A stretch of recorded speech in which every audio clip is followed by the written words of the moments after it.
السلام علیکم ورحمۃ اللہ۔ سوال یہ ہے کہ قضاء حاجت کی آداب کیا ہے؟ بہت سارے آداب ہے۔ پہلا ادب جو صحیح حدیث میں ذکر ہے وہ یہ ہے کہ جب انسان صحرا میں ہو تو اتنا دور جانا چاہیے کہ لوگوں کے آنکھوں سے چھپ جائے۔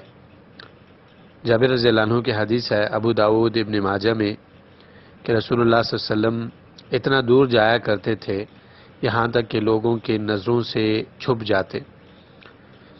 اسی طرح قضاء حاجت جب انسان کرنا چاہے تو بیٹھتے ہوئے بسم اللہ پڑھنی چاہیے۔ علی رضی اللہ عنہ کی حدیث ہے کہ رسول اللہ صلی اللہ علیہ وسلم جب قضاء حاجت کے لیے داخل ہوتے یا کرنا چاہتے تو بسم اللہ پڑھا کرتے تھے۔ ابن ماجہ اور ترمذی میں یہ حدیث ہے اور جامع الصغیر میں بھی ہے۔ اسی طرح بسم اللہ کے ساتھ ساتھ یہ دعا پڑھنی چاہیے کہ اللہم انی اعوذ بک من الخبث والخبائث۔ بخاری میں یہ حدیث 142 اور مسلم میں ہے 375۔ انس رضی اللہ عنہ کی روایت ہے یہ۔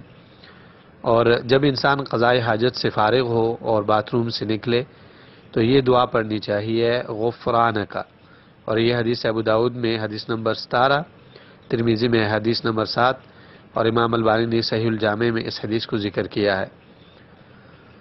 اور چوتھا ادب یہ ہے کہ جب انسان قضاء حاجت کے لیے بیٹھنا چاہے تو اپنے شلوار کو تب اتارے جب وہ بالکل زمین کے قریب ہو جائے۔